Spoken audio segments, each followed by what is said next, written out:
Jai Hind. Welcome to our channel introvert to branch. आजचं जे आपलं टॉपिक असेल ते असेल पॉलिटी या विषयाचं. आपलं आजचं लेक्चर नंबर 4 असेल, ज्या ठिकाणी आपण भारतीय संविधानाची जी प्रस्तावना आहे किंवा प्रिअम्बल आहे त्याच्याबद्दल डिस्कशन करू. यापूर्वीच्या लेक्चरमध्ये मी मेकिंग ऑफ इंडियन कॉन्स्टिट्यूशनबद्दल बोललो, बॉरोईंग फीचर्सबद्दल बोललो आपण, की कोणत्या देशांकडून आपण कोणते फीचर्स बॉरो केलेले. त्यानंतर आपण सायलेंट फीचर्सबद्दल बोललो, म्हणजेच वैशिष्ट्यांबद्दल बोललो, ठळक वैशिष्ट्यांबद्दल बोललो. यापूर्वीच्या लेक्चरमध्ये हे 3 टॉपिक आपण कव्हर केले.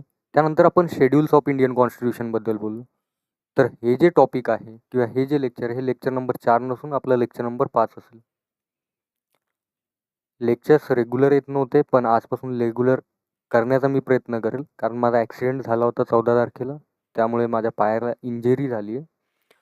सो आजपासून रेग्युलर बेसिसवर लेक्चर मी कंडक्ट करण्याचा ट्राय करेल. बट आजचा जो टॉपिक आहे तो खूप जास्त इंटरेस्टिंग टॉपिक आहे, जो इग्नोर केला जातो स्टुडंट्सकडून. कारण प्रिअम्बल आहे. कुठलंही पुस्तक घ्या, स्टेट बोर्डचं किंवा CBSE बोर्डचं, आपल्याला दिसते स्टार्टिंगच्या पेजेसवर प्रिअम्बल लिहिलेले असते. तर प्रिअम्बलचा अर्थ काय होतो? तर प्रिअम्बल भारतीय संविधानाची एका प्रकारे प्रिफिक्स मानल्या जाते. तर प्रिअम्बलबद्दल बोलण्यापूर्वी काही गोष्टी आपल्याला समजून घ्याव्या लागतील. जसं की ऑब्जेक्टिव्ह रेझोल्युशन काय होतं किंवा प्रिअम्बलचा इतिहास काय होता. तर ती प्रिअम्बल आहे, यालाच काय बोलतो आपण? मॉडर्न फॉर्म ऑफ काय? Objective resolution. म्हणजेच जे उद्दिष्ट ठराव मांडण्यात आला होता त्याचाच मॉडर्न फॉर्म काय? प्रिअम्बल आहे. तर ते आपण इथे लिहून घेऊ. प्रिअम्बल काय आहे? तर मॉडर्न फॉर्म आहे.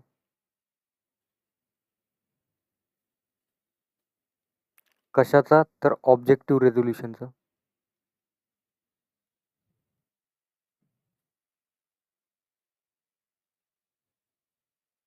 आता बरेचसे विद्यार्थी बोलतील की ऑब्जेक्टिव्ह रेझोल्युशन काय आहे? जर तुम्ही पूर्वीचे लेक्चर बघितले असेल, जिथे आपण संविधान सभाबद्दल बोललो,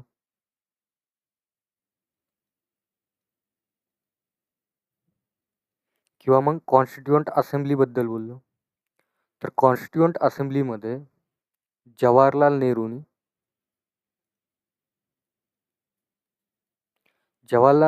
काय केलं होतं की एक प्रस्ताव मांडला होता. त्यालाच आपण ऑब्जेक्टिव्ह रेझोल्युशन बोलतो किंवा उद्दिष्ट ठराव मांडला होता. तर तारीख होती 13 डिसेंबर 1946ची, ज्या दिवशी हा ठराव कॉन्स्टिट्युएंट असेंब्लीमध्ये यांनी मांडला, जवाहरलाल नेहरूंनी. आणि नंतर एक तारीख येते 22 डिसेंबर 1947ची. तर 22 डिसेंबर 1947ला हा ठराव काय झाला? पारित झाला किंवा पास झाला. तर याच ठरावाचं फर्दर एव्होल्युशन होऊन किंवा रूपांतर आजच्या मॉडर्न फॉर्ममध्ये आपण प्रिअम्बल म्हणून बघतो, ऑब्जेक्टिव्ह रेझोल्युशनलाच. ऑब्जेक्टिव्ह रेझोल्युशनचा काय उद्दिष्ट होता की जे संविधान आहे त्याचं नेचर माहिती झालं पाहिजे, किंवा मग संविधानाबद्दल माहिती असली पाहिजे. एका प्रकारे समजा हे एक बुक आहे, जे आपण कोणतं पण बुक घेतलं, बुकचे आपल्याला काही स्टार्टिंगचे पेज असतात, म्हणजे सुरुवातीचे पानं असतात. त्याच्यावर आपल्याला कोणकोणत्या गोष्टी दिसतात? इंडेक्स दिसतो पुस्तकाचा, एक इंट्रोडक्शन दिसतं, काही काही पुस्तकामध्ये याला समरी बोलतो आपण, की बाबा पुस्तकामध्ये मसुदा आहे त्याच्यामध्ये काय लिहिलेलं आहे. तर ते आपल्याला इंट्रोडक्शन किंवा समरीपासून कळतं, किंवा प्रिफिक्स पासून कळतं.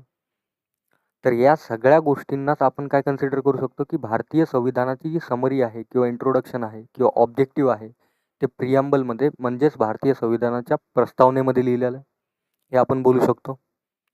मग प्रश्न असा येतो की भाऊ, जे प्रिअम्बल आहे किंवा जी प्रस्तावना आहे, ही संकल्पना आपण कोणाकडून घेतली? तर 3 देशांबद्दल आपल्याला इथे बोलावं लागेल. एक आहे USA, म्हणजेच युनायटेड स्टेट्स ऑफ अमेरिका.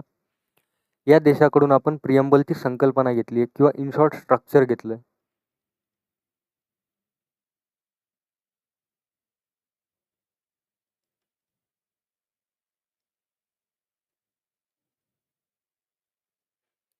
जे स्ट्रक्चर आहे ते आपण USA कडून घेतलेलं आहे. त्यानंतर मुख्य देश येतो USSR, म्हणजेच मॉडर्न डेचा रशिया, तेव्हाचं सोव्हिएत युनियन. तर या देशाकडून आपण जस्टिसचे आयडियाज घेतले. म्हणजेच कोणकोणत्या जस्टिसबद्दल आपण बघतो प्रिअम्बलमध्ये? एक आहे सोशल जस्टिस म्हणजे सामाजिक न्याय, एक आहे इकॉनॉमिकल जस्टिस आणि एक आहे पॉलिटिकल जस्टिस. सोबतच आपल्याला फ्रान्सचे पण काही वर्ड दिसतात. म्हणजे फ्रान्स या देशाकडून आपण बॉरो केलेले वर्ड्स किंवा आयडियाज. जनरली फ्रान्सबद्दल नाही, पण फ्रेंच जे रिव्होल्यूशन आहे, फ्रान्सिसी जी क्रांती आहे, फ्रान्समध्ये घडलेली जी क्रांती आहे, त्याच्यामधून पण आपण काही गोष्टी घेतलेल्या आहे. फ्रेंच रिव्होल्यूशनमधून आपण लिबर्टी, फॅटर्निटी आणि इक्वॅलिटी सारखे आयडियाज घेतले. तर काय समजायला मिळते की जे भारताचं प्रियम्बल आहे किंवा प्रस्तावना आहे, याचं जे स्ट्रक्चर आहे ते USA कडून घेतलेलं आहे. जस्टिसचे आयडियाज आपण USSR कडून घेतलेलं आहे किंवा रशियाकडून घेतलेलं आहे. थर्ड नंबरला ज्या लिबर्टी, फॅटर्निटी आणि इक्वॅलिटीच्या आयडियाज आहेत त्या आपण फ्रेंच रिव्होल्यूशनमधून किंवा फ्रान्सच्या संविधानातून घेतलेल्या आहे. तर या सगळ्या गोष्टी आपल्याला समजतात. आता आपण मेन मुद्द्यावर येऊ की लेक्चर का घेतलं, स्पेशल लेक्चर का घेतलं. तर आपल्याला प्रियम्बलचा अभ्यास करून, म्हणजेच याचा अभ्यास करून काय जाणीव होईल. पहिली गोष्ट आहे की संविधान जे आहे, जे कॉन्स्टिट्यूशन आहे, त्याला पॉवर कुठून मिळते किंवा अथॉरिटी कुठून मिळते हे आपल्याला समजतं. 2 नंबरची गोष्ट, संविधानाचं उद्दिष्ट काय, ऑब्जेक्टिव्ह काय हे आपल्याला समजतं. त्यानंतर नेचर ऑफ स्टेट आपल्याला समजतं की भारत जो देश आहे याचं नेचर कसं आहे. म्हणजे हा सेक्युलर आहे, सॉव्हर्जिन आहे, आपण या सगळ्या गोष्टी ऐकतो ना, तर ते त्याचं नेचर ठरवणार आहे. आणि डेट ऑफ ॲडॉप्टेशन हे आपल्याला समजेल आजच्या लेक्चरमध्ये. आजच्या लेक्चरमध्ये याच गोष्टी बघायच्या आहे. सोबतच आपण काही केसेस स्टडी करणार आहोत, ज्याच्यामध्ये आपल्याला बऱ्याचशा गोष्टी क्लिअर होतील. जर टर्मिनॉलॉजीजबद्दल डिस्कशन केलं की कोणकोणत्या टर्मिनॉलॉजीज आजच्या लेक्चरसाठी इम्पॉर्टंट आहे. या टर्मिनॉलॉजीज मी वारंवार रिपीट का करतोय, कारण विद्यार्थ्याला माहिती असलं पाहिजे की तो अभ्यास कशाला करतोय राज्यशास्त्रामध्ये किंवा पॉलिटीमध्ये. तर जे कॉन्स्टिट्यूशन आहे त्याचा अर्थ काय होतो की हे एक सुप्रीम लीगल आणि पॉलिटिकल डॉक्युमेंट आहे, ज्याच्यावर एक राष्ट्र चालते. एखाद्या राष्ट्राचं स्ट्रक्चर, प्रोसिजर, पॉवर किंवा ड्युटीज ऑफ गव्हर्नमेंट किंवा set of fundamental rights, directive principles सारख्या संकल्पना किंवा ड्युटीज, ज्या फंडामेंटल ड्युटीज सिटिझनसाठी दिलेल्या असतात, जे एका पुस्तकामध्ये कंपाईल होतं, त्यालाच आपण संविधान बोलतो. त्यानंतर येते की कॉन्स्टिट्युएंट असेंब्ली म्हणजे काय. कॉन्स्टिट्युएंट असेंब्ली म्हणजे संविधान सभा. ही एक इनडायरेक्टली इलेक्टेड बॉडी होती, ज्याचं काम काय होतं, संविधान ड्राफ्ट करणं आणि संविधानाचं ॲडॉप्टेशन करणं. ही जी बॉडी आहे भारतामध्ये 1946 पासून 1950 पर्यंत ॲक्टिव्ह होती. याच बॉडीमध्ये आपण इंटरिम गव्हर्नमेंट बनताना बघितलं होतं. ज्यावेळेस आपण मेकिंगचं लेक्चर बघितलं होतं त्यावेळेस, म्हणजे टेम्पररी फॉर्म ऑफ गव्हर्नमेंट, त्याच्यामधले पदं पण आपण डिस्कस केले होते. त्यानंतर येते अमेंडमेंट, आर्टिकल 368. म्हणजेच या ठिकाणी संविधानामध्ये काही बदल करायचे असेल, अल्टरेशन करायचे असेल किंवा काही ॲडिशन करायचे असेल, तर कॉन्स्टिट्युशनल प्रोव्हिजन जे या बदलांसाठी आहे ते अमेंडमेंटचं आहे. आणि अमेंडमेंटची संकल्पना आपण कोणत्या देशाकडून घेतलेली आहे किंवा अमेंडमेंटचं प्रोसिजर आपण कोणत्या देशाकडून घेतलेलं आहे, त्याच्यासाठी बॉरोइंग फीचर्सचं लेक्चर बघा. जस्टिसेबलचा अर्थ काय होतो की एखादी फंडामेंटल राईट, जर समजा तुमची एखाद्या व्यक्तीकडून त्याची एका प्रकारे काहीतरी तुम्हाला लॉस होत आहे किंवा त्याचं पालन नाही होत आहे, तुमची फंडामेंटल राईट्सचं उल्लंघन होत आहे, तर तुम्ही डायरेक्टली फंडामेंटल राईट्ससाठी कोर्टमध्ये जाऊ शकता रिटचा उपयोग करून, तर ती जस्टिसेबल आहे. पण ज्या डायरेक्टिव्ह प्रिन्सिपल्स आहे, समजा एखादं सरकार डायरेक्टिव्ह प्रिन्सिपल्सचं पालन नाही करत आहे, तर आपण कोर्टमध्ये जाऊ शकतो का, नाही जाऊ शकत. तर त्यालाच आपण काय बोलतो, जस्टिसेबल असणं किंवा नॉन जस्टिसेबल असणं. तर ते प्रियम्बलचं नेचर आहे ते नॉन जस्टिसेबल आहे. ते आपल्याला समोर बघायचंच आहे, वेगवेगळ्या केसेसमध्ये कोणकोणते इम्पॉर्टंट डिसिजन्स देण्यात आले होते. पण जस्टिसेबलचा अर्थ काय होतो की समजा एखादा रूल किंवा राईट किंवा प्रिन्सिपल जे आहे त्याला जर आपल्याला एन्फोर्स करायचा असेल कोर्ट ऑफ लॉनी किंवा कोर्टमध्ये आपल्याला त्या विरोधात जर केस करायची असेल, जर ते जस्टिसेबल असेल एखादी गोष्ट, एखादा रूल किंवा राईट किंवा प्रिन्सिपल, तर तुम्ही कोर्टमध्ये केस करू शकता. जर नॉन जस्टिसेबल असेल तर आपण कोर्टमध्ये धाव नाही घेऊ शकत. नंतर येते basic structure doctrine. Basic structure doctrine जे आहे ते KBC केसमध्ये आलं होतं. म्हणजेच केशवानंद भारती केसमध्ये, जी केस झाली होती 1973 मध्ये. हे आपण 9th शेड्यूलबद्दल डिस्कशन करताना पण बघितलं. केशवानंद भारती आपल्याला पूर्ण पॉलिटीमध्ये आपली साथ सोडणार नाही आहे बऱ्याचशा लेक्चरमध्ये. पण बेसिक स्ट्रक्चर डॉक्ट्रिनचा अर्थ काय होतो, की संविधानामध्ये जे बदल केले जातात, अमेंडमेंट केले जातात, ते अमेंडमेंट कोणकोणत्या स्वरूपात केल्या जाऊ शकतात आणि पार्लिमेंटकडे किती पॉवर आहे की ते कोणकोणते स्ट्रक्चर अमेंड करू शकतात. तर त्याबद्दल ही केस होती, जिथे बेसिक स्ट्रक्चर डॉक्ट्रिन मिळालं आपल्याला. म्हणजेच असं स्ट्रक्चर ज्याच्यामध्ये अमेंडमेंट नाही करता येणार, ते सोडून बाकी सगळं अमेंड करता येईल. फक्त संविधानाचं जे मूलभूत डॉक्ट्रिन आहे, बेसिक स्ट्रक्चर आहे, त्याला हात नाही लावता येणार.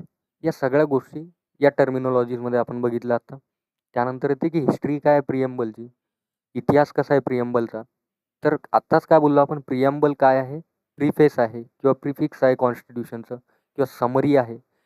या प्रिएम्बलमध्ये भारतीय संविधानाचा इसेन्स आहे किंवा समरी आहे, फिलॉसॉफिकल आयडियाज आहे, ज्याच्यावर आपलं भारताचं संविधानाचं पूर्ण फ्रेमवर्क टिकलेलं आहे. ऑब्जेक्टिव्ह रेझोल्युशनबद्दल पण आपण बोललो आता, की ऑब्जेक्टिव्ह रेझोल्युशन जे आहे ते संविधानामधल्या प्रस्तावनेचं मॉडर्न डे प्रिएम्बलचं जुनं व्हर्जन आहे आणि प्रिएम्बल काय ऑब्जेक्टिव्ह रेझोल्युशनचं मॉडर्न व्हर्जन आहे. तर प्रिएम्बल जी आहे ती ओव्हरनाईट क्रिएट नाही झाली आहे. हे फायनलाइज्ड व्हर्जन आहे कशाचं किंवा मॉडर्न व्हर्जन आहे कशाचं, तर ऑब्जेक्टिव्ह रेझोल्युशनचं. हे आपण डिस्कस केलं.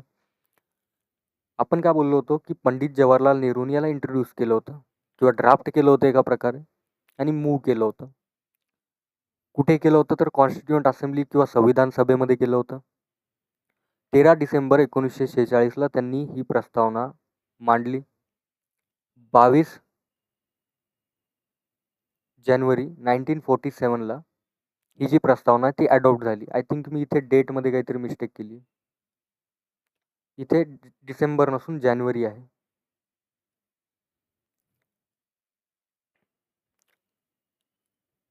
तर 22 जानेवारी 1947ला ही पास झाली ऑब्जेक्टिव्ह रेझोल्युशन.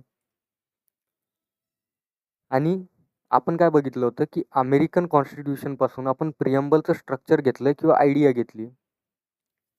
तर बॉरोइंग फीचर्समध्ये आपल्याला 3 देशांचं नाव मिळते.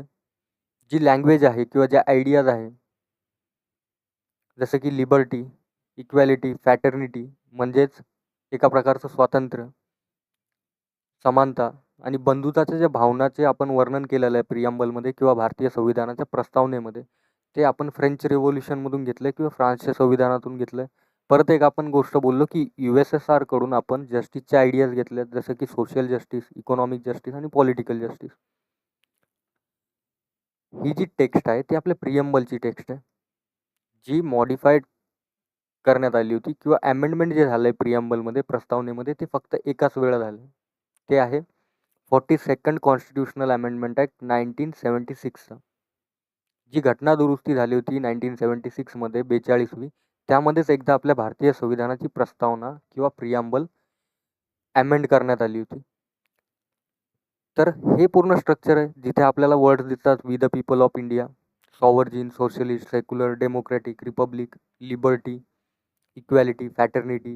याचा अर्थ काय होतो, तर संविधानाचा जो पहिलाच लाईन आहे आणि पहिलेच काही वर्ड्स आहे, त्याच्यामध्ये आपल्याला we the people of India दिसतं.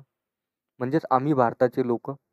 याच्यापासून संविधानाला काय मिळतं किंवा काय दर्शवतं आहे संविधान किंवा प्रिएम्बल, तर we the people of India source of authority दाखवत आहे.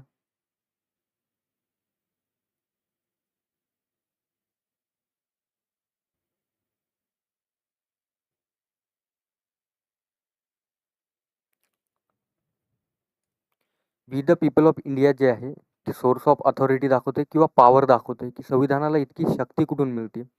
त्यानंतर सॉव्हर्जिन, सोशलिस्ट, सेक्युलर, डेमोक्रॅटिक आणि रिपब्लिक हे भारतीय संविधानाचं नेचर दाखवतं आहे आपल्याला किंवा भारतीय स्टेटचं नेचर दाखवतं आहे. त्यानंतर जस्टिस, लिबर्टी, इक्वॅलिटी यासारखे टर्म्स किंवा फॅटर्निटी, इंटिग्रिटी पण ॲड झाला होता 42व्या संशोधनामध्ये. तर यासारखे वर्ड आपल्याला ऑब्जेक्टिव्ह दाखवत आहे प्रिएम्बलचं किंवा भारतीय संविधानाच्या प्रस्तावनेचं. त्यानंतर आपल्याला इथे डेट ऑफ ॲडॉप्टेशन दिसते 26 नोव्हेंबर 1949ची. जे आपल्या कॉन्स्टिट्यूशननी ऑफिशियली अडॉप्ट केलं होतं प्रिअम्बलला किंवा भारतीय संविधानाला, याची डेट या ठिकाणी आपल्याला दिसते. तर हे ओव्हरऑल स्ट्रक्चर आहे आपल्या प्रिअम्बलचं. त्यानंतर कोणकोणत्या गोष्टी आपल्याला प्रिअम्बलमधून माहिती होतात, तर 4 इम्पॉर्टंट इन्ग्रेडियंट आपल्याला प्रिअम्बलमधून माहिती होतात. जसं मी बोललो होतो की सोर्स ऑफ अथॉरिटी काय आहे, म्हणजेच भारतीय संविधानाला आपली जी अनलिमिटेड किंवा अल्टिमेट अथॉरिटी मिळते, सुप्रीम पॉवर मिळते, ती कुठून मिळते, तर ती भारताच्या नागरिकांकडून मिळते किंवा सिटिझन ऑफ इंडियाकडून मिळते. आणि सुप्रीम अथॉरिटीला दर्शवणारा शब्द कोणता आहे? We the people of India, म्हणजेच आम्ही भारताचे लोक. याचा अर्थ काय होतो की जे अथॉरिटी किंवा पॉवर आहे भारतीय संविधानाला मिळणारी, ती सिटिझन्स ऑफ इंडियाकडून मिळत आहे. ब्रिटिश क्राऊनकडून किंवा एखाद्या एक्सटर्नल देशाकडून मिळते का, तर नाही. त्यानंतर दुसरी गोष्ट मी बोललो होतो की नेचर ऑफ इंडियन स्टेट आपल्याला समजेल या ठिकाणी, की भारत जो राष्ट्र आहे किंवा जो देश आहे याचं नेचर कसं आहे, तर नेचर सॉवरीन आहे, सोशलिस्ट आहे आणि सेक्युलर आहे. डेमोक्रॅटिक आणि रिपब्लिक पण आहे. म्हणजेच भारताचे जे डिसिजन आहे तो भारत स्वतः घेईल, म्हणजे संप्रभुता दर्शवणारा नेचर आहे. सोशलिस्ट आहे, समाजवादी नेचर आहे. सेक्युलर आहे, सगळे धर्म एकसारखे, म्हणजे धर्मनिरपेक्षक नेचर आहे. डेमोक्रॅटिक म्हणजेच लोकतांत्रिक नेचर आहे, म्हणजेच लोक स्वतःचा प्रतिनिधी निवडून आणतील स्वतःसाठी. रिपब्लिकन म्हणजे जो हेड ऑफ स्टेट राहील भारताचा, ज्याला आपण प्रेसिडेंट बोलतो, तो किंग किंवा क्वीन नसून इलेक्टेड मेंबर असेल डायरेक्टली किंवा इनडायरेक्टली. हे सगळं आपल्याला नेचर ऑफ इंडियन स्टेटमध्ये समजतं. नंतर ऑब्जेक्टिव्ह काय आहे कॉन्स्टिट्यूशनचं, किंवा कॉन्स्टिट्यूशनचा गोल काय आहे, उद्दिष्ट काय आहे. तर भारतीय संविधानाचं जे उद्दिष्ट आहे ते काय आहे की जस्टिस मिळाला पाहिजे, न्याय मिळाला पाहिजे, स्वतंत्र असलं पाहिजे व्यक्तीला, लिबर्टी असली पाहिजे, इक्वॅलिटी समानता असली पाहिजे लोकांमध्ये. त्यासोबतच फॅटर्निटी म्हणजेच बंधुभाव असला पाहिजे किंवा बंधुत्व असलं पाहिजे लोकांमध्ये. तर हा एक अल्टिमेट गोल आहे इंडियन कॉन्स्टिट्यूशनचा. त्यानंतर चौथी गोष्ट येते की डेट ऑफ ॲडॉप्टेशन कधी. तर डेट ऑफ ॲडॉप्टेशन आहे 26 नोव्हेंबर 1949, ज्या दिवशी संविधान आपण ॲडॉप्ट केलं. आणि ज्या दिवशीपासून लागू केलं ती डेट आहे 26 जानेवारी 1950, ज्यालाच आपण रिपब्लिकन डे बोलतो, प्रजासत्ताक दिवस बोलतो. त्यानंतर बेसिक कीवर्ड्सबद्दल आपल्याला जाणून घेणं गरजेचं आहे. जसं आपण आत्ता डिस्कस केले की भारतीय स्टेटचं नेचर काय आहे, म्हणजेच भारत या राष्ट्राचं नेचर काय. तर आपण काय बोललो होतो, सॉवरजिन आहे, सोशलिस्ट आहे, सेक्युलर आहे, डेमोक्रॅटिक आहे आणि रिपब्लिक आहे. तर सॉवरजिनचा अर्थ काय होतो किंवा सॉवरिनचा अर्थ काय होतो, तर सॉवरिन नेशनचा अर्थ काय होतो की इंडिया एक इंडिपेंडंट स्टेट आहे. तर आता बरेचशा विद्यार्थ्यांना प्रश्न येईल की स्टेट म्हणजे राज्य का. स्टेटची definition article by article change होत राहते. ज्यावेळेस आपण फंडामेंटल राईटबद्दल किंवा मूलभूत हक्कांबद्दल डिस्कशन करू त्यावेळेस आपल्याला समजेल. युनियन अँड इट्स टेरिटरीचा जो टॉपिक आहे जो याच्यानंतर येईल, पण त्याच्या आधी मी एक लेक्चर ॲड केलेलं आहे जिथे मी तुम्हाला स्टेट काय आहे, नेशन काय आहे, राज्य काय आहे, या सगळ्या गोष्टींबद्दल डिस्कशन करणार आहे. म्हणजेच स्टेटची डेफिनेशन पाठ होऊन जाईल, आर्टिकलच्या अकॉर्डिंग पाठ होऊन जाईल. बट इथे काय आहे की भारत जो देश आहे तो एक स्वतंत्र राष्ट्र आहे. ज्याचा अर्थ काय होतो की कुठलीही अशी अथॉरिटी नाही आहे जी भारताला आपले इंटरनल किंवा एक्सटर्नल डिसिजन्स घेण्यापूर्वी त्यांच्याकडून आपल्याला परमिशन घ्यावं लागेल. म्हणजेच भारत इंडिपेंडंट आहे आपले स्वतःचे निर्णय स्वतः घेण्यासाठी. त्यालाच आपण काय बोलतो मराठीमध्ये की संप्रभुता आहे भारताकडे. आता प्रश्न बऱ्याचशा एक्झाम्समध्ये विचारला जातो की भारत जर कॉमनवेल्थ नेशनचा मेंबर आहे किंवा मग युनायटेड नेशनचा मेंबर आहे, तर यांनी भारताच्या सॉव्हर्जिनिटीवर काही परिणाम होईल का, तर नाही होणार. कारण त्या देशांचा किंवा त्या संघटनेचा मेंबर असून भारताच्या सॉव्हर्जिनिटीला, संप्रभुतेला कुठलाही धक्का पोहोचणार नाही. कारण भारत जो आहे तो आपल्या मताने कुठल्याही टेरिटरीला ॲक्वायर करू शकतो, फॉरेन लँडला, किंवा आपली टेरिटरी फॉरेन देशांना देऊ शकतो, फॉरेन स्टेट्सला देऊ शकतो, किंवा मग ट्रेडमध्ये स्वतःचे स्वतः डिसिजन बनवू शकतो. त्याच्यामुळे भारत जो देश आहे तो सॉव्हर्जिन आहे किंवा सॉव्हरीन आहे, ज्या ठिकाणी संप्रभुता भारताची दिसून येते. तर नेचर ऑफ इंडियन स्टेट कसं आहे, सॉव्हरीन नेशन आहे इंडिया किंवा सॉव्हरीन स्टेट आहे. त्यानंतर सोशलिस्ट काय बोलतं, सोशलिस्टचा अर्थ मराठीमध्ये समाजवादी होतो. जनरली सोशलिस्ट इकॉनॉमीज किंवा सोशलिस्ट नेशन्स वेलफेअरवर जास्त भर देतात. वेलफेअरचा अर्थ काय होतो की कल्याणकारी राज्य बनवण्यासाठी जितक्या पण गोष्टी लागतात ते हा देश करतो. जसं की आपल्याला भारताच्या संविधानामध्ये डायरेक्टिव्ह प्रिन्सिपल्स दिसतात किंवा DPSP दिसते स्टेट पॉलिसीची. ते एक सोशलिस्ट नेचर दर्शवणारी पॉलिसी आहे. तर सोशलिस्ट जो शब्द आहे तो ॲड करण्यात आला होता 42nd अमेंडमेंट ॲक्ट 1976 द्वारा. याचा अर्थ काय होतो की भारत जो आहे तो एक समाजवादी राष्ट्र आहे किंवा देश आहे. सोशलिस्ट हा शब्द ॲड करण्यापूर्वीच आपल्याला माहिती आहे की सोशलिस्ट आयडिओलॉजी फॉलो करणाऱ्या काय आयडियाज भारतीय संविधानामध्ये एक्झिस्ट करत होत्या. जसं की सोशलिस्ट कंटेंटबद्दल बोलायला गेलं तर directive principles of state policy already exist करत होत्या हा शब्द ॲड करण्यापूर्वी. तर ओव्हरऑल भारतामध्ये जे सोशलिझम फॉलो होतं ते कसं होतं, डेमोक्रॅटिक सोशलिझम फॉलो होतं. डेमोक्रॅटिक सोशलिझम जनरली जवाहरलाल नेहरूला रेफर करतं. म्हणजेच भारताची जी इकॉनॉमी असेल ती मिक्स्ड स्वरूपाची असेल, मिश्रित इकॉनॉमी असेल किंवा अर्थव्यवस्था असेल, ज्या ठिकाणी प्रायव्हेट आणि पब्लिक सेक्टर दोन्ही कोएक्झिस्ट करतात. सोशलिझमचे किंवा सोशलिस्ट या नेचरचे दोन प्रकार पडतात. एक आहे डेमोक्रॅटिक सोशलिझम आणि दुसरं आहे सगळ्यात खतरनाकवालं कम्युनिस्ट सोशलिझम, जे चायना पहिले फॉलो करत होतं. ज्याच्यामध्ये सगळ्या मीन्स ऑफ प्रोडक्शनचं म्हणजेच फॅक्टर्स ऑफ प्रोडक्शनचं, ज्याला आपण काय बोलतो की लँड, लेबर, एंटरप्रेन्योर आणि कॅपिटल, या सगळ्या मीन्स ऑफ प्रोडक्शनचं एका प्रकारे काय होतं, राष्ट्रीयकरण होतं किंवा नॅशनलायझेशन होतं. म्हणजेच हे जे सोशलिझम आहे हे खूप एक्स्ट्रीम लेवल फॉलो करतं. पण भारत जे सोशलिझम फॉलो करतो किंवा ज्या सोशलिस्ट आयडियाज फॉलो करतो त्यामध्ये भारत मिक्स्ड इकॉनॉमीची संकल्पना फॉलो करतो, जिथे पब्लिक आणि प्रायव्हेट सेक्टर जे आहे ते एक सोबत एक्झिस्ट करतील किंवा को एक्झिस्ट करतील. तर दोन गोष्टी समजल्या, सॉव्हरीन स्टेट आहे, सोशलिस्ट आहे, हे नेचर आहे इंडियन स्टेटचं. त्यानंतर येते सेक्युलर. सेक्युलर हा शब्दावर बऱ्याच ठिकाणी आपण डिस्कशन ऐकतो. याचा अर्थ काय होतो, धर्मनिरपेक्षता, म्हणजे सगळे धर्म जे आहेत ते समान आहे. आता हा जो सेक्युलर टर्म आहे त्यावेळेस आपण पॉलिटिकल डिस्कशन ऐकतो, वेगवेगळ्या नेत्यांच्या तोंडून ऐकतो की सेक्युलर जो शब्द आहे तो 42व्या संविधान संशोधन जे 1976मध्ये किंवा 1976मध्ये झालं होतं तेव्हा ॲड केलं. ठीक आहे, शब्द तेव्हा ॲड केला होता, पण याचं जे फ्रेमवर्क आहे ते आपल्याला आर्टिकल 25 पासून तर आर्टिकल 28च्या मध्ये दिसतं, जिथे आपण फ्रीडम ऑफ रिलिजनबद्दल बोलतो. म्हणजेच आपल्या रिलिजनचा प्रचार प्रसार किंवा त्याची मान्यता असण्याचा जो अधिकार संविधानाने आपल्याला दिला आहे तो ऑलरेडी एक्झिस्ट करत होता भारताच्या संविधानामध्ये. पण जो सेक्युलर टर्म आहे हा टर्म ॲड करण्यात आला होता 42व्या संविधान संशोधनामधून किंवा 42nd अमेंडमेंट ॲक्ट 1976 मधून, जिथे सेक्युलरचा अर्थ काय होतो की इंडियन कॉन्स्टिट्यूशन जे आहे ते एका प्रकारे सेक्युलरिझमला फॉलो करते, जिथे सगळे रिलिजन्स जे आहे कंट्रीचे त्यांची स्ट्रेंथ नाही बघण्यात येणार की कोणती कम्युनिटीची किंवा कोणत्या धर्माची संख्या किती % आहे. त्यांना समान ट्रीटमेंट मिळेल, सेम स्टेटस मिळेल आणि सपोर्ट मिळेल स्टेटकडून किंवा नेशनकडून. आणि भारताचं कुठलंही अधिकृत रिलिजन आहे नाही हे आपल्याला पहिलेच माहिती आहे. तर सेक्युलर जो वर्ड आहे तो ॲड कधी केला ते लक्षात ठेवा, 42nd amendment act 1976. Secular word नंतर ॲड झाला तर याचा अर्थ असा आहे की सेक्युलरिझमची कन्सेप्टच भारतात नव्हती तर होती, जे आपण आर्टिकल 25 पासून 28मध्ये बघतो, म्हणजेच फ्रीडम ऑफ रिलिजनमध्ये बघतो. भारताचा कुठलाही अधिकृत ऑफिशियल रिलिजन नाही आहे, म्हणजेच राष्ट्रीय धर्म नाही आहे.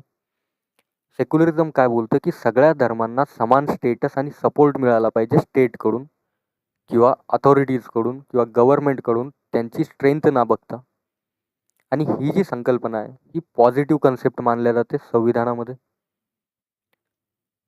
सेक्युलरिझमला पॉझिटिव्ह कन्सेप्ट आपण बोलू शकतो. आता ज्यावेळेस आपण फंडामेंटल राईट्स बघू त्यावेळेस पॉझिटिव्ह कन्सेप्ट काय आहे किंवा पॉझिटिव्ह डिस्क्रिमिनेशन काय आहे या सगळ्या गोष्टींबद्दल आपल्याला डिटेलमध्ये डिस्कस करायचं आहे. पण आजच्या लेक्चरमध्ये काय बघायचं आहे की नेचर कसं आहे. आता आपण सॉव्हरीन बघितलं की सॉव्हरीन नेशन आहे इंडिया, सेक्युलर आहे, सोशलिस्ट आहे, आता येते डेमोक्रॅटिक. म्हणजेच लोकतांत्रिक नेशन आहे इंडिया. ज्या ठिकाणी कॉन्स्टिट्यूशन जे आहे ते गव्हर्नमेंट फॉर्म करण्याबद्दल बोलतं, की जी गव्हर्नमेंट फॉर्म होईल ती लोकांकडून निवडून आलेल्या प्रतिनिधींकडून करण्यात येईल. लोकतंत्राचा किंवा डेमोक्रेसीचा अर्थच काय होतो, की लोकांनी लोकांसाठी निवडून आलेला प्रतिनिधी. त्यालाच आपण डेमोक्रेटिक नेशन बोलतो. डेमोक्रेसीचा अर्थ लोकतंत्र होतो. लोकांनी लोकांसाठी निवडून आणलेला प्रतिनिधी असा होतो. डेमोक्रेसीमध्ये गव्हर्नमेंट जी फॉर्म होते ती लोकांनी निवडून आणलेल्या प्रतिनिधीकडून होते किंवा जे इलेक्शन्स होतात तिथे डायरेक्ट रिप्रेझेंटेटिव्ह येतात. म्हणजेच या ठिकाणी आपल्याला काय समजतंय, की इंडियाचं जे रिप्रेझेंटेटिव्ह पार्लिमेंटरी डेमोक्रेसीचं मॉडेल आहे ते रिस्पॉन्सिबल आहे कशासाठी? लेजिस्लेचरसाठी, लॉ मेकिंगसाठी किंवा पॉलिसीज आणि ॲक्शन एक्झिक्यूट करण्यासाठी. सोबतच हे जे इलेक्शन कंडक्ट करण्यात येईल ते कशावर करण्यात येईल? युनिव्हर्सल अडल्ट फ्रँचायझीवर करण्यात येईल. युनिव्हर्सल अडल्ट फ्रँचायझीची जी संकल्पना आहे ती जवाहरलाल नेहरूंनी एका प्रकारे पॉप्युलराईज केली होती. पहिले आपल्याला माहिती आहे की युनिव्हर्सल अडल्ट फ्रँचायझीनुसार 21 इयर्सपेक्षा जास्त ज्याची एज असेल तो वोट करू शकत होता. नंतर एक अमेंडमेंट झालं, ते मी मागच्या लेक्चरमध्ये डिस्कस केलं आहे, सायलेंट फीचरवालं. तर त्या अमेंडमेंटनंतर 18 वर्ष करण्यात आली. 18+ जो असेल तो वोट करू शकेल. अमेंडमेंटनंतर किंवा बदलावानंतर पिरियॉडिक इलेक्शन्स होतात भारतामध्ये, म्हणजे फिक्स टाईमनंतर इलेक्शन्स होतात. रूल ऑफ लॉ चालतो, कायद्यासमोर सगळे समान आहेत. इंडिपेंडंट ज्युडिशरी एक्झिस्ट करते. आणि या सगळ्या कॅरेक्टरमुळे एका प्रकारे भारत जो आहे तो डेमोक्रेटिक आहे किंवा लोकतांत्रिक आहे आपण असं बोलू शकतो. कारण जो नेशन डेमोक्रेटिक असतो तिथे सगळ्यात मोठी गोष्ट काय असते, की फेअर इलेक्शन्स होतात. फेअर इलेक्शन सोबतच तिथे रूल ऑफ लॉ असतो, म्हणजेच कायद्याचा लॉ असतो. एका प्रकारे कायदा त्या ठिकाणी राज्य करतो. सोबतच इंडिपेंडंट ज्युडिशरी असते. एक्झिक्युटिव्ह, लेजिस्लेचर आणि ज्युडिशरी अलग अलग केलेली असते. वोटिंग फेअर होते. युनिव्हर्सल अडल्ट फ्रँचायझी सारखी संकल्पना एक्झिस्टन्समध्ये. म्हणून भारताचं जे नेचर आहे देशाचं ते डेमोक्रेटिक किंवा लोकतांत्रिक आहे असं आपण बोलू शकतो. त्यानंतर येते रिपब्लिक. रिपब्लिकचा अर्थ काय होतो, की भारताचा जो हेड असेल तर तो कुठलाही मोनार्क नसेल, म्हणजेच राजा नसेल किंवा हेरिडिटरी बेसिसवर त्याचं चयन नसेल झालेलं. हेड ऑफ स्टेट जो आहे तो इलेक्टेड असेल, निवडून आलेला असेल. आणि त्याच हेड ऑफ स्टेटला आपण काय बोलतो इंडियामध्ये? प्रेसिडेंट किंवा राष्ट्रपती. जसं रिपब्लिकन स्टेटबद्दल आपण बोलतो किंवा रिपब्लिकबद्दल आपण बोलतो, तर रिपब्लिकचा अर्थच काय होतो, की प्रजासत्ताक. रिपब्लिकमध्ये जो हेड ऑफ स्टेट असेल, जो भारताच्या केसमध्ये प्रेसिडेंट आहे, हा इलेक्टेड असला पाहिजे, ना की मोनार्क म्हणजेच राजा असला पाहिजे किंवा हेरिडिटरी बेसिसवर त्याचं चयन झालेलं असलं पाहिजे. जसं की युनायटेड किंगडममध्ये हेड ऑफ स्टेट कसं आहे? मोनार्क आहे किंवा हेरिडिटरी बेसिसवर त्याचं चयन होतं. यासारखी संकल्पना, रिपब्लिकसारखी संकल्पना मध्ये या सगळ्याच गोष्टीचं आपल्याला बघावं लागतं. तर रिपब्लिकचा अर्थ काय होतो, की हेड ऑफ स्टेट जो आहे तो इलेक्टेड असेल, जो भारताच्या केसमध्ये प्रेसिडेंट किंवा राष्ट्रपती असतो.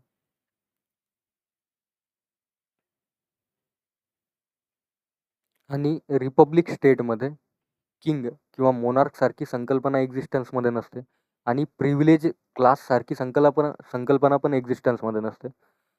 फ्रान्समधल्या क्रांतीबद्दल आपण एकदा बोलू या ठिकाणी. कारण फ्रान्समध्ये काय होतं पहिले, की जो राजा आहे, किंग आहे, तो मोनार्क होता, ॲब्सोल्यूट मोनार्क होता. त्याच्याकडे पॉवर अनचेक्ड होती, अथॉरिटी अनचेक्ड होती. म्हणजे कोणीच त्याला प्रश्न करणार नव्हता. त्या ठिकाणी डिवाइन राईट थेअरी चालायची. म्हणजेच राजा जो आहे तो देवानी त्याचं चयन केलं, तर तुम्ही राजाला प्रश्न कराल तर तुम्ही देवाला क्वेश्चन केला, अशी संकल्पना होती. त्यासोबतच राजाच्या अंडर प्रिव्हिलेजेस असणारे काही क्लासेस एक्झिस्ट करत होते, जसं की नोबल्स, पुन्हा चर्चेस चालवणारे लोक. तर नोबेल्सलाच आपण सामंत बोलतो. तर यासारख्या प्रिव्हिलेजेस क्लासेस नसणं आणि राजा किंवा मोनार्क नसणंलाच आपण काय बोलतो, की रिपब्लिक आहे स्टेट. तर भारताच्या संविधानाच्या नुसार आपल्याला कोणकोणत्या गोष्टी समजल्या आता, की नेचर ऑफ इंडियन स्टेट कसं आहे. तर नेचर ऑफ इंडियन स्टेट कसं आहे, तर ते सगळ्यात पहिले सॉवरिन आहे, संप्रभुता आहे. म्हणजेच कुठलाही देश आपल्यावर प्रेशराईज नाही करू शकणार आपल्याला आपले इंटरनल किंवा एक्सटर्नल डिसिजन्स घेण्यापासून. कॉमनवेल्थ नेशनचा किंवा युनायटेड नेशनचा मेंबर असून पण भारताच्या संप्रभुतेला किंवा मग सॉव्हर्निटीला काहीही धक्का पोहोचणार नाही, हे आपण क्लिअर केलं. नंतर येते की सोशलिस्ट आहे. सोशलिझममध्ये आपण कोणतं सोशलिझम फॉलो करतो? कम्युनिस्ट सोशलिझम की डेमोक्रॅटिक? इंडिया डेमोक्रॅटिक सोशलिझमवर जास्त भर देतो किंवा डेमोक्रॅटिक सोशलिझम फॉलो करतो. जी आयडिया पॉप्युलराईज कोणी केली आहे? जवाहरलाल नेहरूंनी केली. तर त्यानंतर आपण काय बघितलं की तिसरा एस काय बोलतो? तिसरा एस बोलतो की भारत धर्मनिरपेक्ष आहे किंवा सगळे धर्म भारतासाठी समान आहे. सेक्युलरिझमबद्दल आपण बोललो.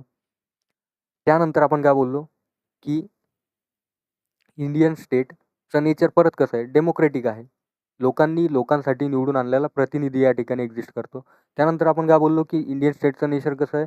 रिपब्लिक आहे, म्हणजेच प्रजासत्ताक आहे. या ठिकाणी राजा किंवा राणी किंवा हेरिडिटरी प्रोसेसनी तयार झालेला हेड ऑफ स्टेट नसणार. या ठिकाणी इलेक्टेड हेड ऑफ स्टेट असणार, जो भारताच्या केसमध्ये राष्ट्रपती आहे. या गोष्टी आपल्याला समजल्या. प्रिव्हिलेजेस क्लास जसं की सामंत किंवा मग जमीदार या सगळ्या क्लासेससारख्या गोष्टी एक्झिस्ट करत नाही इंडियामध्ये. त्यानंतर ऑब्जेक्टिव्हला पण आपल्याला बघावं लागेल की आपण बोललो होतो की ऑब्जेक्टिव्ह काय? जस्टिस देणं, लिबर्टी, फॅटर्निटी, इक्वॅलिटी सारख्या गोष्टी असणं किंवा इंटिग्रिटी असणं, यासारख्या गोष्टीलाच आपण काय बोलू? ऑब्जेक्टिव्ह बोलू भारतीय संविधानाचं. सगळ्यात पहिलं ऑब्जेक्टिव्ह काय? की न्याय मिळाला पाहिजे व्यक्तीला, जस्टिस मिळाली पाहिजे. आणि जस्टिसची आयडियाज आपण कुठून घेतलेली? USSR किंवा रशियापासून घेतलेली. जे रशियन रेव्होल्युशन झालं होतं 1917मध्ये, त्याच्यापासून आपण जनरली या आयडियाज घेतलेल्या आहे. तर जस्टिसबद्दल बोलताना आपल्याला काय बोलावं लागेल की इंडियामध्ये जस्टिससाठी कोणकोणत्या गोष्टी आपण ॲड केलेल्या आहे संविधानामध्ये? तर जस्टिसला दर्शवण्यासाठी सगळ्यात मोठी जी संकल्पना आहे ती आहे फंडामेंटल राईट्सची किंवा मूलभूत हक्कांची. DPSPची किंवा डायरेक्टिव्ह प्रिन्सिपल ऑफ स्टेट पॉलिसीची. फंडामेंटल राईट काय करते? व्यक्तीला काही प्रकारचे फ्रीडम देते, जेणेकरून त्याला न्याय मिळेल किंवा त्याला इक्वॅलिटी राहील. DPSP गव्हर्नमेंटचं गव्हर्नन्स कसं असलं पाहिजे याची आपल्याला एक रिपोर्ट देते. जर गव्हर्नमेंटनी वेलफेअर स्टेट क्रिएट करायचं तर त्याच्यासाठी काही प्रोसिजर्स इथे दिलेले आहेत, ते DPSPमध्ये दिलेलं आहे. तर जस्टिसचे जे डिस्टिंक्ट फॉर्म्स आहे ते कशाने सिक्युअर केलेलं आहे? फंडामेंटल राईट आणि DPSPनी. जस्टिस आपण USSR कडून घेतलं, जिथे आपण सोशल जस्टिस, इकॉनॉमिकल जस्टिस आणि पॉलिटिकल जस्टिसबद्दल बोलतो. ज्यावेळेस सोशल जस्टिस आणि इकॉनॉमिकल जस्टिस आपण एकत्रितपणे बघतो, त्याला आपण काय बोलतो? Distributive justice. का बोलतोय ते आपण इथे समजून घेऊ. तर सोशल जस्टिसचा अर्थ काय होतो की इक्वल ट्रीटमेंट मिळाली पाहिजे प्रत्येक नागरिकाला. त्याला स्टेटकडून कुठलीही सुविधा पुरवताना त्याची कास्ट म्हणजे जात किंवा रंग, रेस, रिलिजन, धर्म किंवा सेक्स किंवा लिंग नाही बघितलं पाहिजे. ते न बघता त्याला सामाजिक न्याय प्रदान करणं हे स्टेटचं काम आहे. ते आपण जस्टिस या संकल्पनेकडून समजू शकतो की भारतीय संविधानाचा ऑब्जेक्टिव्ह काय आहे की सोशल जस्टिस मिळाली पाहिजे प्रत्येकाला, सामाजिक न्याय मिळाला पाहिजे. त्यानंतर येतो आर्थिक न्याय मिळाला पाहिजे. तर कुठल्याही व्यक्तीसोबत डिस्क्रिमिनेशन नाही झालं पाहिजे, दुर्व्यवहार नाही झाला पाहिजे किंवा त्याच्यासोबत कुठल्याही प्रकारचा भेद नाही केला पाहिजे. त्याच्या इकॉनॉमिकल फॅक्टरला लक्षात घेता, जसं की तो किती गरीब आहे, म्हणजेच इनइक्वॅलिटी जी आहे वेल्थमध्ये किंवा इन्कममध्ये किंवा प्रॉपर्टीमध्ये, तर याला उद्देशून कोणासोबत डिस्क्रिमिनेशन नाही झालं पाहिजे. हे कशावरून आपण बघतोय? सोशल जस्टिस आपण बघितलं पहिले. आता आपण आर्थिक जस्टिस किंवा आर्थिक न्यायाबद्दल बोलतोय. हे संविधान सुनिश्चित करतं आहे. आणि ज्यावेळेस आपण एकत्रितपणे सोशल आणि इकॉनॉमिक जस्टिसबद्दल बोलतो, त्यालाच आपण काय बोलतो? Distributive justice. म्हणजे समान न्यायाचं डिस्ट्रीब्युशन झालेलं आहे किंवा वितरण झालेलं आहे. त्यानंतर येते पॉलिटिकल जस्टिस. पॉलिटिकल जस्टिसमध्ये सगळ्या सिटिझन्सला इक्वल पॉलिटिकल राईट्स असतात आणि ॲक्सेस असतं, इक्वल ॲक्सेस असतं पॉलिटिकल ऑफिसेसचं. म्हणजेच कुठलाही व्यक्ती कुठल्याही धर्मामधून जरी येत असला किंवा कास्ट, रेस, रिलिजन किंवा सेक्समधून जरी येत असला, तर त्याला रिप्रेझेंटेशन आपल्याला दिसते. पॉलिटिकल रिप्रेझेंटेशन पण असतं, पॉलिटिकल रिझर्वेशन पण असतं. यासारख्या गोष्टींसाठीच फंडामेंटल राईट आणि DPSP आपल्या याच्यामध्ये इन्क्लुडेड आहे.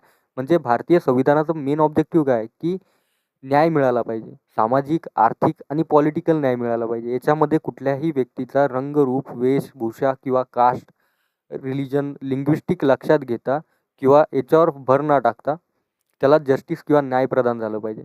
आणि सोर्स कुठे आहे? जस्टिसचे आयडियाज आपण कुठून घेतलेले आहे? तर आपण 3 जस्टिसबद्दल बोललो. सामाजिक, आर्थिक आणि राजनैतिक न्याय जो मिळेल, त्या आयडियाज आपण कुठून घेतलेल्या आहेत? तर रशियन रेव्होल्युशनमधून घेतलेलं आहे किंवा रशियाच्या संविधानामधून घेतलेलं आहे, जे 1917मध्ये म्हणजे 1917मध्ये झालं होतं. त्यानंतर येते लिबर्टी.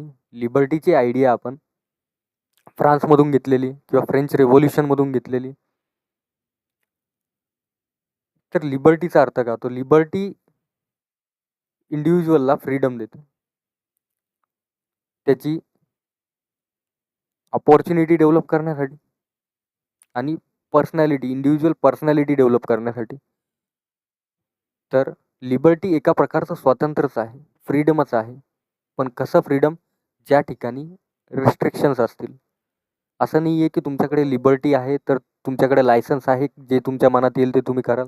तर असं आपण नाही करू शकत. का नाही करू शकत? कारण इथे रिजनेबल रिस्ट्रिक्शन्स असतात. आपण फंडामेंटल राईट्समध्ये पण बघू की रिजनेबल रिस्ट्रिक्शन्स कसे लावले जातात. जसं की आर्टिकल 19 काय बोलायचं सांगतो, त्यानंतर त्याचा सबक्लास क्लॉज काय बोलतो की काय नाही बोलायचं, किती बोलायचं, कसं बोलायचं. या सगळ्या ज्या गोष्टी आहेत त्या आपल्याला लिबर्टी दर्शवते.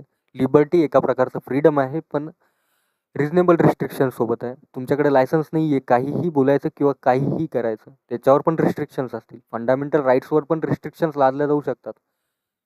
ज्यावेळेस नॅशनल इमर्जन्सी सारखी सिच्युएशन येते, ज्यावेळेस इमर्जन्सी आणीबाणीची सिच्युएशन येते, त्यावेळेस तुमच्या सगळ्या फंडामेंटल राईट्स सस्पेंड होऊन जातात. फक्त राईट टू लाईफ आणि राईट टू लिबर्टी सोडून. तर तुम्ही लक्षात घ्या की काय बोललं पाहिजे, कसं बोललं पाहिजे आणि कुठे बोललं पाहिजे. कारण लिबर्टी आहे पण ती ॲब्सोल्यूट नाही आहे, रिजनेबल रिस्ट्रिक्शन सोबत आहे. तर आतापर्यंत आपण काय बघितलं? एक आहे जस्टिस देणं, दुसरं आहे लिबर्टी असणं. त्यानंतर आपण ही जी लिबर्टीची आयडिया आहे किंवा इक्वॅलिटीची, फॅटर्निटीची आयडिया आहे, हे कुठून घेतलेलं आहे? तर फ्रेंच रिव्होल्युशनमधून घेतलेलं आहे. फ्रान्सिसी क्रांती किंवा फ्रान्समध्ये घडलेली क्रांती, जी 1789 पासून 1799 पर्यंत घडली होती. फेज 1 संपता फ्रान्समध्ये जे कॉन्स्टिट्युशनल मोनार्की एस्टॅब्लिश झाली होती, तिथपर्यंत मी ऑलरेडी एका लेक्चरमध्ये शिकवलं आहे. त्याच्या समोरचा पार्ट बाकी आहे, कारण मध्येच ॲक्सिडेंट झाला. तर इक्वॅलिटी काय बोलते? म्हणजेच हे पण इक्वॅलिटी प्रदान करणं पण एक ऑब्जेक्टिव्ह आहे. म्हणजेच स्पेशल प्रिव्हिलेजेसचा अब्सेन्स असणं. जसं आपण बोललो सामंत, जमीदार किंवा एखादा उच्चवर्णीय, एखादा छोटावर्णीय, यासारख्या गोष्टींचा समाजामध्ये अब्सेन्स असणं, ते इक्वॅलिटी दर्शवते किंवा समानता दर्शवते. सोबतच काय? एखादी सोसायटीचा एखादा असा पार्ट ज्याला स्पेशल प्रिव्हिलेजेस आहे, त्याचा अब्सेन्स असणं, त्यालाच आपण काय बोलतो? इक्वॅलिटी बोलतो किंवा समानता बोलतो. सगळ्यांना ॲडिक्वेट अपॉर्च्युनिटीज देणं, म्हणजे सगळ्यांना पुरेशा संधी देणं. एखाद्या इंडिव्हिज्युअलला किंवा एखाद्या सोसायटीला किंवा एखाद्या कम्युनिटीला ॲडिक्वेट अपॉर्च्युनिटीज किंवा रिप्रेझेंटेशन देणं, बिना कोणत्या डिस्क्रिमिनेशननी किंवा त्यांच्यामध्ये एका प्रकारे भेद केल्याने. तर त्यालाच आपण समानता बोलतो किंवा इक्वॅलिटी बोलतो. याचे वेगवेगळे डायमेन्शन्स पण आहेत, जे आपण वेगवेगळ्या लेक्चर्समध्ये डिस्कस करणार आहोत. जसं की सिविक इक्वॅलिटीबद्दल आर्टिकल 14 पासून 18 पर्यंत आपण डिस्कस करू. पॉलिटिकल इक्वॅलिटीबद्दल आपण आर्टिकल 325 आणि 326 मध्ये डिस्कस करू.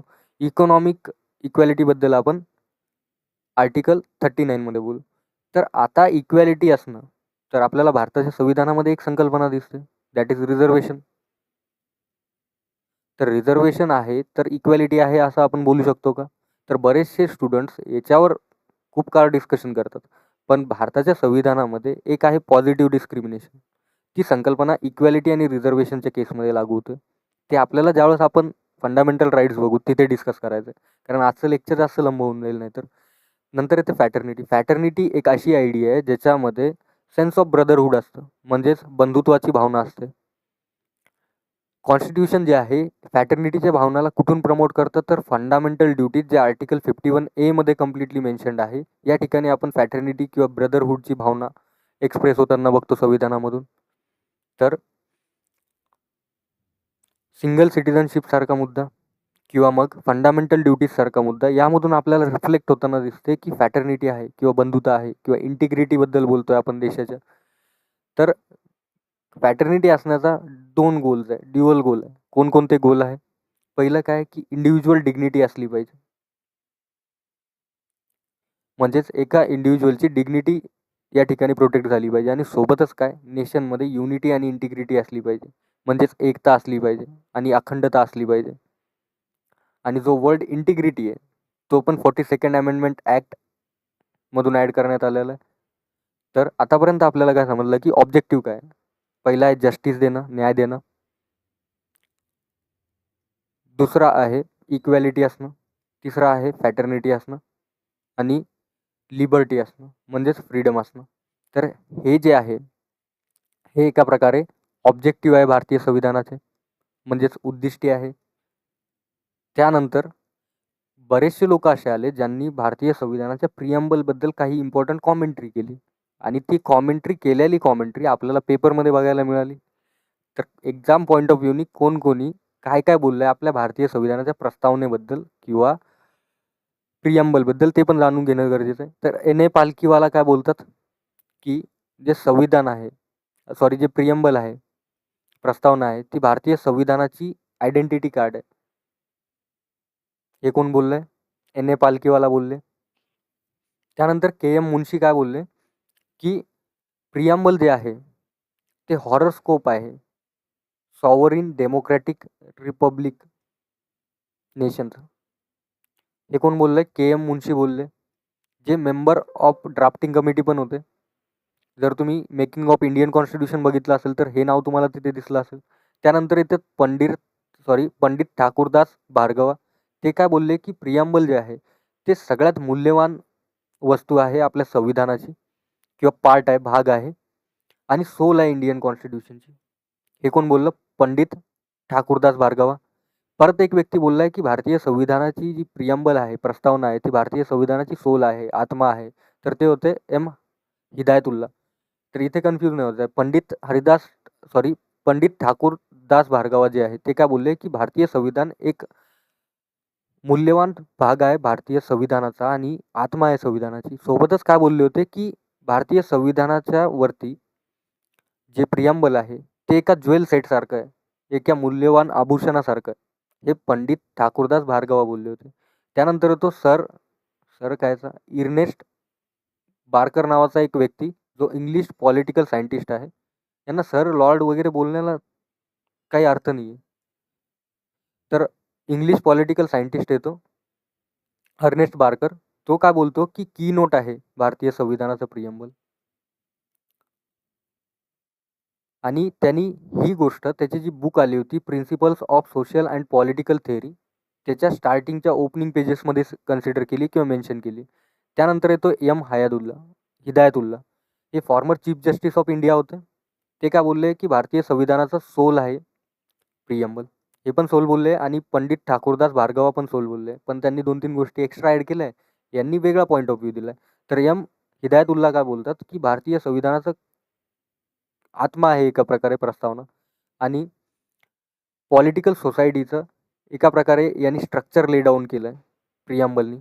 आणि या प्रिअम्बलमध्ये अल्टरेशन कधी होतील? ज्यावेळेस एखादा क्रांती होईल, तोपर्यंत तर ही गोष्ट शक्य नाही आहे. तर हे कोण बोललं होतं? एम हिदायतुल्ला बोललं होतं. त्यानंतर येते केसेसबद्दल. बेरुबारी युनियन केस झाली होती 1960मध्ये, जिथे आपल्याला एका देशासोबत आपली लँड एक्सचेंज करायची होती किंवा दुसऱ्या देशाला द्यायची होती ती लँड. तर बेरुबारी युनियन केस 1960मध्ये झालं होतं. इश्यू सुप्रीम कोर्टमध्ये होता. सुप्रीम कोर्टनी काय एक्झामाईन केलं? इथे आपल्याला या केसेसच्या चक्करमध्ये पडायचं नाही आहे जास्त की डिटेल्ड काय होती केसची, कारण याच्यासाठी एक वेगळं लेक्चर आहे इम्पॉर्टंट केसेसचं. तिथे प्रत्येक केस त्याच्यामध्ये काय झालं, काय नाही झालं, या सगळ्या गोष्टी आपल्याला डिस्कस करायचे. पण बेरुबारी युनियन केस 1960मध्ये काय झालं की कोर्टची रुलिंग काय आली की संविधान जे आहे ते जे प्रिअम्बल आहे ते संविधानाचं पार्ट नाही आहे. तर हे कोण बोललं होतं? बेरुबारी युनियन केस 1960मध्ये झालं होतं. रुलिंगमध्ये काय आलं की कोर्ट काय बोललं की प्रिअम्बल जे आहे ते जनरल पर्पज दाखवतं सेव्हरल प्रोव्हिजन्सच्या मागचं. म्हणजेच भारतीय संविधानामध्ये जे मजकूर आहे किंवा जो मसुदा आहे त्याचा जनरल पर्पज दर्शवणारे जी गोष्ट आहे ती प्रिअम्बल आहे किंवा प्रस्तावना आहे. आणि एका प्रकारे प्रिअम्बल जी आहे ती संविधानाचं पार्ट नाही आहे असं हे बोलले होते. त्यानंतर येते केशवानंद भारती केस. ही इम्पॉर्टंट केस आहे. ही का इम्पॉर्टंट केस आहे? कारण केशवानंद भारती केसमध्ये मान्य केलं होतं कोर्ट्सनी की पार्ट आहे संविधानाचा प्रिअम्बल किंवा प्रस्तावना. 24th अमेंडमेंट ॲक्ट जो झाला होता, जिथे लँड रिफॉर्म्सबद्दल बोलण्यात आलं होतं, त्या ठिकाणी ही केस करण्यात आली होती की भारतीय संविधानाकडे म्हणजे पार्लिमेंटकडे राईट आहे का की संविधानाचा कुठलाही पार्ट ते आर्टिकल 368च्या अंडर अमेंड करू शकेल किंवा अल्टर करू शकेल.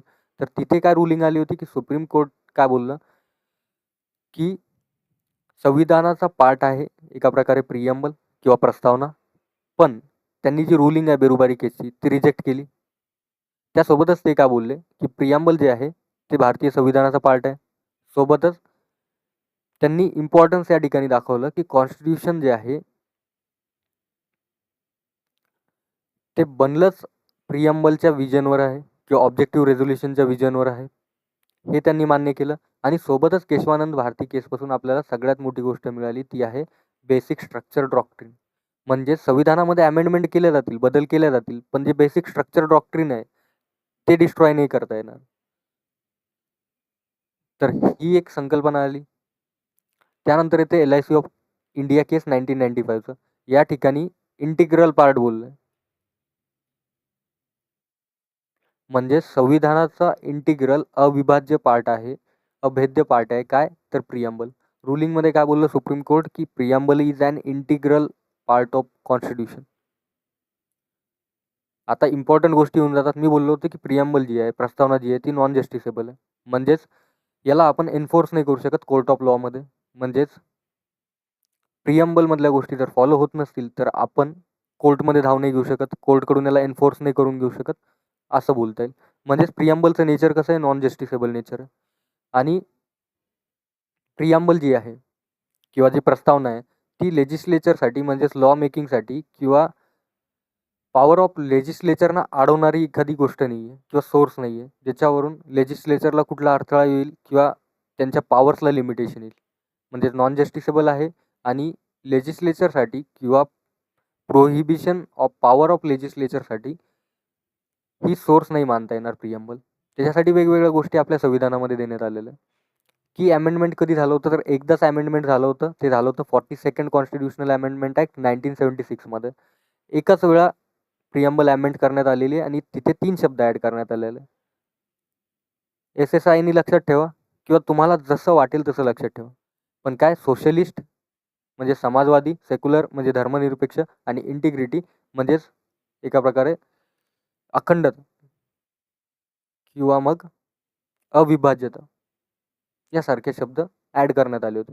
आणि अमेंडमेंट जे आहे सुप्रीम कोर्टद्वारे व्हॅलिड ज्युडिशियल रिव्ह्यूमध्ये ठरलं होतं. आता क्विक रिव्हिजन करू. प्रिॲम्बल जे आहे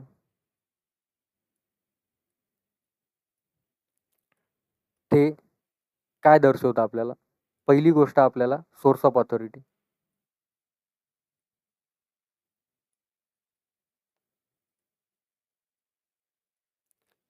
तर सोर्स ऑफ ऑथॉरिटी भारताच्या संविधानाला आपली अनलिमिटेड जी पॉवर आहे किंवा अल्टिमेट जी पॉवर आहे ती कुठून मिळते तर वी द पीपल ऑफ इंडियापासून मिळते.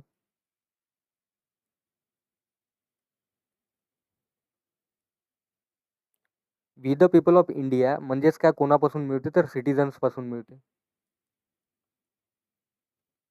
त्यानंतर दुसरी गोष्ट आपण काय डिस्कस केलं होतं की नेचर ऑफ इंडियन स्टेट कसं असेल. तर नेचर ऑफ इंडियन स्टेट सॉव्हर्जिन असेल, सोबतच सोशलिस्ट असेल, त्यासोबतच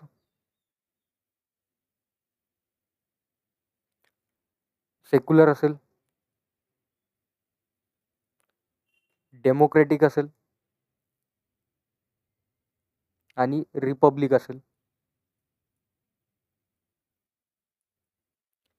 नेचर ऑफ इंडियन स्टेट आपल्याला समजलं, सोर्स ऑफ अथॉरिटी आपल्याला कळाली. त्यानंतर आपल्याला ऑब्जेक्टिव्ह माहिती करून घ्यायचं होतं की उद्दिष्ट काय आहे प्रिॲम्बलचं किंवा भारतीय संविधानाचं.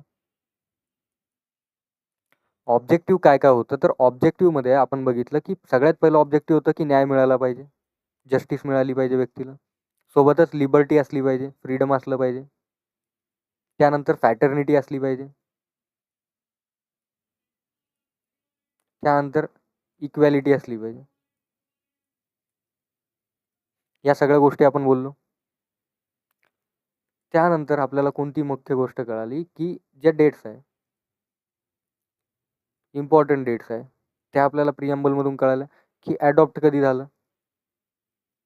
कधी आपण ॲक्सेप्ट केलं किंवा ॲडॉप्ट केलं संविधानाला. ती डेट आपल्याला मिळाली जी होती 26 नोव्हेंबर 1949ची. त्यानंतर परत एक डेट आपल्याला तिथे मिळाली जी आहे 26 जानेवारी 1950ची, जेव्हा आपण एनॅक्ट केलं. म्हणजेच लागू केलं. या सगळ्या गोष्टी आपल्याला प्रिएम्बलमधून समजायला मिळतात. त्यानंतर आपण काय बघितलं लेक्चरमध्ये? 3 देशबद्दल बघितलं. एक आहे USA, अमेरिका. एक आहे USSR म्हणजेच रशिया. एक आहे फ्रान्स. तर USA कडून आपण प्रिएम्बलचं स्ट्रक्चर घेतलेलं आहे किंवा लँग्वेज घेतलेली आहे सर. त्यानंतर USSR कडून आपण एक मुख्य संकल्पना घेतलेली, ती आहे जस्टिसची, की जस्टिस कसं असलं पाहिजे. तर जस्टिस सोशल जस्टिस असलं पाहिजे, त्यानंतर इकॉनॉमिकल जस्टिस असलं पाहिजे, त्यासोबतच पॉलिटिकल जस्टिस असलं पाहिजे. त्यानंतर आपण फ्रान्सकडून किंवा फ्रान्समधल्या घडलेल्या क्रांतीमधून म्हणजेच फ्रेंच रेव्होल्युशनमधून काय घेतलेलं आहे? तर 3 आयडियाज घेतलेले आहे. एक आहे लिबर्टी, दुसरी आहे फॅटर्निटी,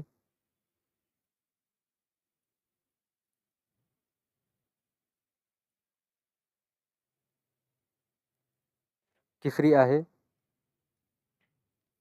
इक्वॅलिटी. आणि USSR कडून रशियाकडून पण जी घेतलेली आपण, तर ती आहे रशियन रेव्होल्युशनमधून. तर जस्टिसचे आयडियाज आपण तिथून घेतलेले. तर हे आपल्याला समजतं. त्यानंतर अमेंडमेंट कधी झालं? तर एकदाच झालं, 42nd अमेंडमेंट ॲक्ट.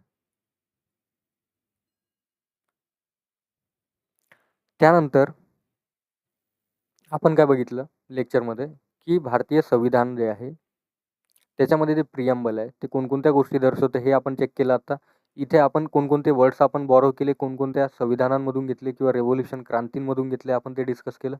आता केसेसबद्दल इम्पॉर्टंट डिस्कस करावं लागेल, की केसेस कोणकोणत्या झाल्या. तर केस कोणकोणत्या झाल्या? तर पहिली केस जी झाली ती झाली होती 1960 मध्ये. ती होती बेरुबारी युनियन केस.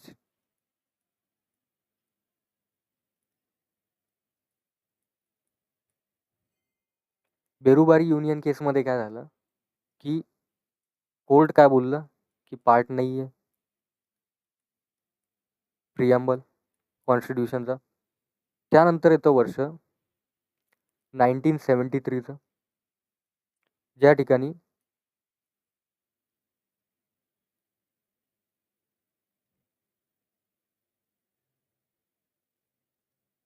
केशवानंद भारती केस झाली, ज्या ठिकाणी कोर्ट काय बोललं, की पार्ट आहे इंडियन कॉन्स्टिट्यूशनचा.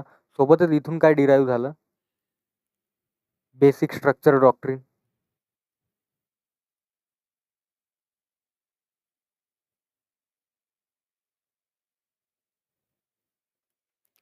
त्यानंतर परत एक केस झाली, ती होती 1995ची, 1995ची. ती होती LIC ऑफ इंडिया केस.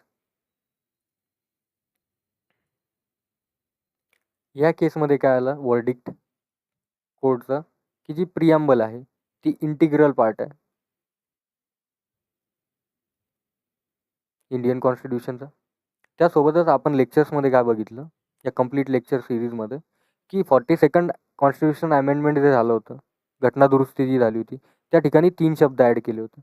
एक होतं सोशलिस्ट, दुसरं होतं सेक्युलर आणि तिसरा होता इंटिग्रिटी.